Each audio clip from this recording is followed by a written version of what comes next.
needed any indication that we are not giving up and we are not going away, whatever intimidation you put us under, I think Danny has just illustrated that.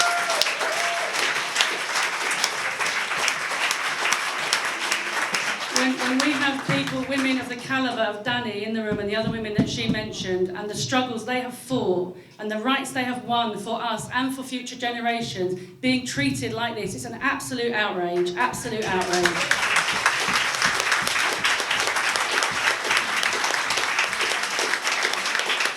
Okay, well, we are going to move on, and we live in hope that the police might start doing their job, but you know, the law doesn't work for women. So we're now going to move over to Anjali, and I'm going to ask Anjali to come to the middle because I think we need you to kind of be in this vicinity with both mics. Anjali, I've already introduced her. She needs no introduction. She's been a real trooper getting here tonight. Please welcome her here.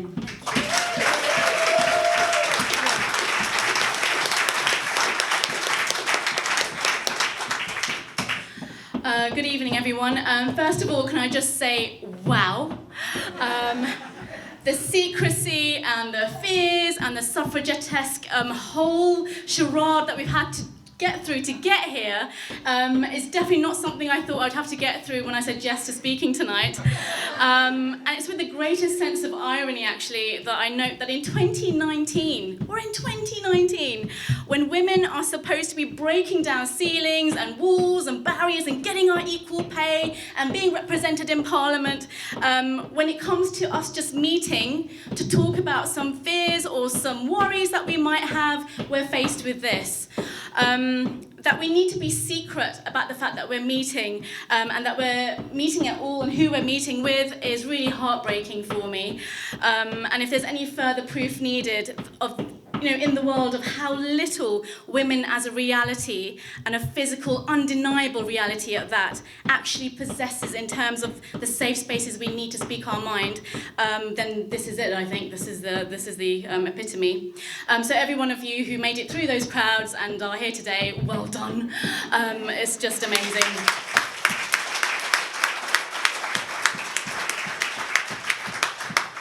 Each of you strove, as we did, to be here, the right to exist, to hear each other out, and to just be in each other's presence. And despite the threats and labels, that's what we're doing.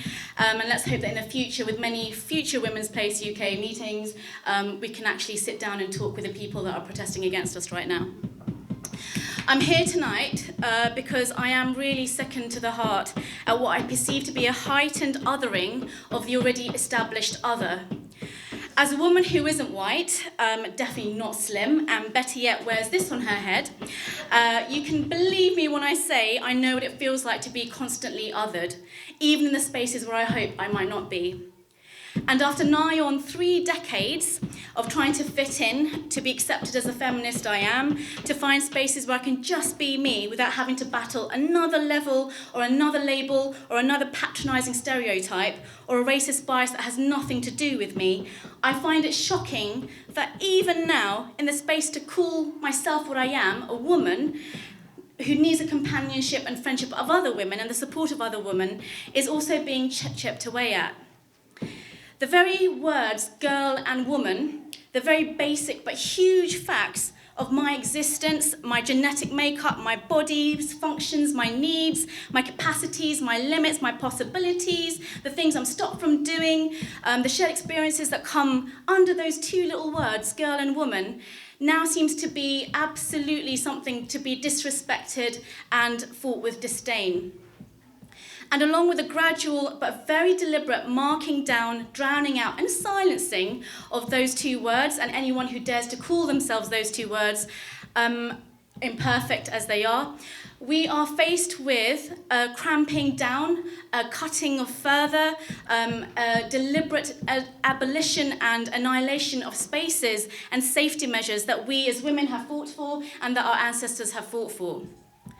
Calls to rewrite the Equality Act so as to eradicate single-sex spaces and safeguard the needs of those who wish to be accommodated in that space when they will not have the experiences, the understanding, nor the true lived experiences of what it means to be a woman and girl in all its forms is unacceptable.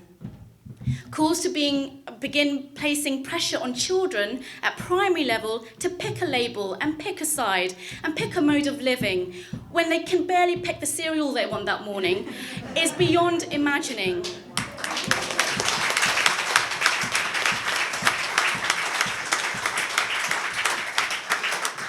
And I really do dread to think of the impact that those forceful negotiations and forceful choices that are placed on them will have on their little minds. As a child who was called a tomboy, yes I was, for shunning Barbie dolls and anything pink and wanting to be either a Teenage Mutant Ninja Turtle or better yet Tintin when I grow up, and I still do, I cannot imagine what this pressure would have on my mind and the feelings of my whole life were I to be asked and told that actually you're not normal and that actually you don't fit this box.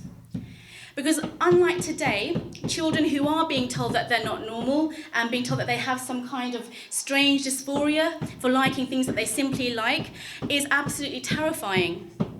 I wasn't told that I might need an operation to fix myself in the future because I was flouting the invisible laws of gender somehow, or that I had to tick a different box to show that my body and my mind didn't match. And to be frank, for a chubby Asian girl, and I'm still that, already facing sexism and racism on all fronts already, I cannot imagine what this added layer of being told I don't fit in would have done to my already vulnerable young mind. I was lucky enough to have parents and friends and teachers who let me be just me. A girl who happened to want to be an astronaut, a Ninja Turtle and a reporter, and who didn't like dresses or salwar kameezes until she hit 21 and couldn't stop buying ball dresses. All these labels that we're being given, instead of freeing us, are simply making us feel even more boxed in. There's nothing fluid about this so-called gender fluidity. And this is where I'm going to hit on He-Man and She-Ra for a moment. In today's world, it seems there are only two ways to be. Either the hyper-masculinized He-Man, master of the universe, complete with bulging biceps, or She-Ra, the feminine princess of power.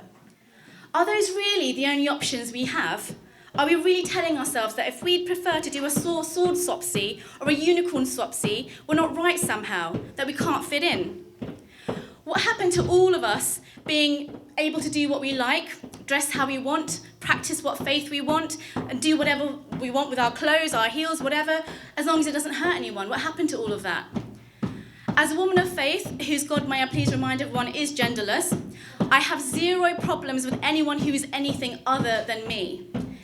If you're a man who feels more comfortable in stepping out of the socially constructed He-Man-esque box that is man to make a home in the socially constructed box of woman, then go for it. I have absolutely no problem with that. But please, please, please don't do so to invade a space that women are still fighting for.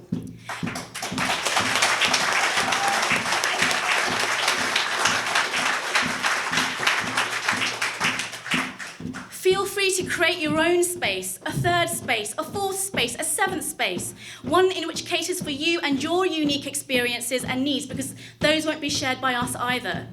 Or better yet, take that space from the men, they've got loads.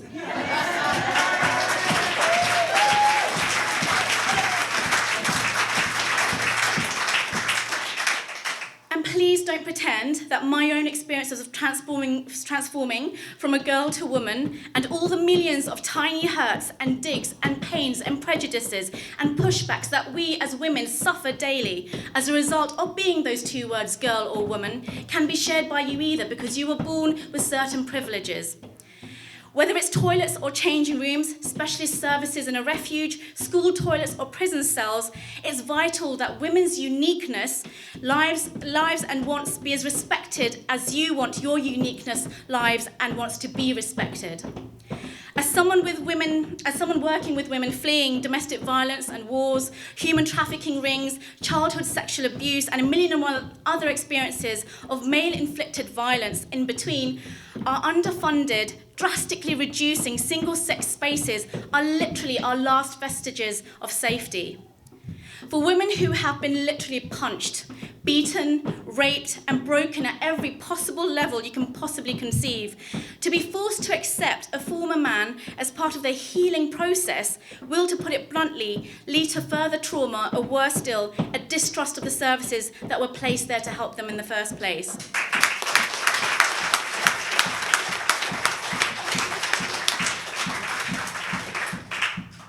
such decisions made without us, we're not in that room when those decisions are being made, makes me want to ask the policymakers and the organisations like Stonewall, and basically any human being with a shred of humanity in them, really?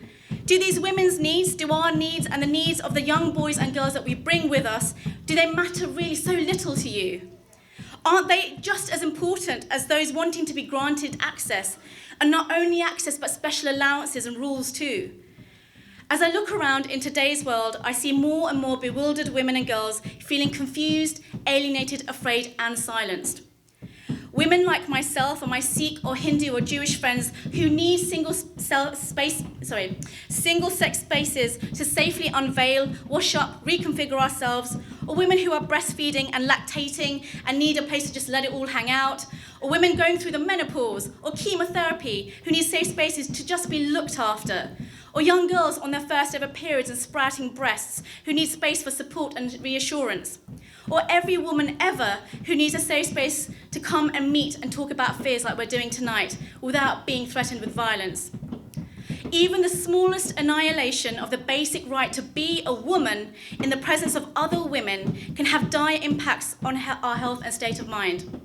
I'm going to give you a case in point that really upset me, and this happened 3 weeks ago. I took a really dear friend to lunch. All was going well. We were having a beautiful day out, but halfway through the meal, as you do, she needed to go to the ladies. The woman that came back was not the same one who left the luncheon table. For instead of the carefree, happy woman that was my friend, came back a pale, quiet, and slightly shaken version of herself. It transpired that the restaurant had a gender-neutral bathroom, and as she had made her way in, a very innocent man had walked out the toilets and bumped into her. Nothing of any significance to anyone watching, not until I tell you that that friend of 2 decades had been raped in her university dorm room at the age of 20 and feared every contact possible with men, no matter how nice, kind, friendly, or non-threatening they might seem. But as my personal shiro Greta Thunberg says, don't listen to me, listen to the scientists. The ones that tell you that no amount of surgery or organ transplants or tablets is going to make you something that you're not at the end of the day. You can be like us, you can want to be like us, and that's really flattering. But you won't be us because you won't have lived through what we've lived through. If you choose, last bit. If you choose not to agree with the science and you want to run races with women and beat them and get their gold medals, if you want to take your place in women's refuges where women who are absolutely frightened of men are walking in, then the greatest irony of them all will surely transpire. That the very safe spaces and rights that are now being targeted to accommodate you, former men, will simply disappear entirely, leaving every single one of us with absolutely nothing. Thank you.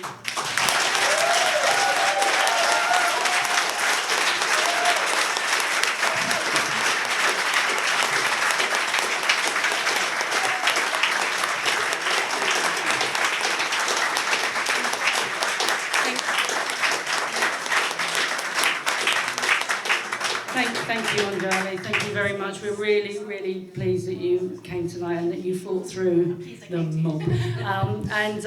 There are police standing by. It does seem to have stopped, actually. I think possibly someone's called 999 eventually. There are police standing by the windows next to people banging the windows. I'm like, anyway.